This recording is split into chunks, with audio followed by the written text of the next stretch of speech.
Nak, tabi. Tabi, tabi. Ang pansin ko lang, nung inilipat siya ngayon lang sila nalipat, parang biglang lumaki. Parang lumobo ang katawan. Ha? Kasi iba mo ipot. Ganun, lulusot yan. Ang bibilis nilang kumilos. Oo. Oh, follow the leader. Who's the leader? Ang galing-galing. May tae. Saan? Iniputan ng kapatid niya. Sigurado ba kayong magkakapatid kayo?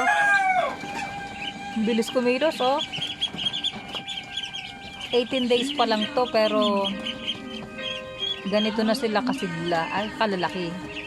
Kaninang morning, nung nilipat ko, parang ang liit pa nila. Pero nung napakawalan, biglang nagsilakihan. Tapos parang di na sila kasya dun sa kulungan na pinanggalingan nila kaninang umaga. Hop! Ang galing! Ang bilis nila. Hawakan mo anak yung kainan. Dali. Titingnan natin, lalapit yan. Hop! Come here!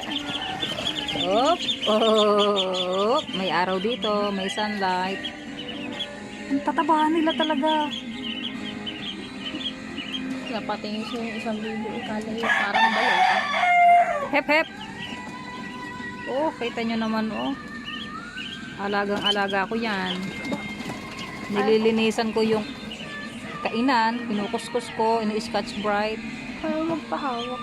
Hop! Oh, hindi na naman sila, oh. Parang ang laki nun. Ah, lalaki yan pag ganyan. Ang lalaki talaga, anak, no? Yung lalo na yung isa, oh. Pag binalik ko anak doon sa kulungan kanina, hindi na yung kakasya.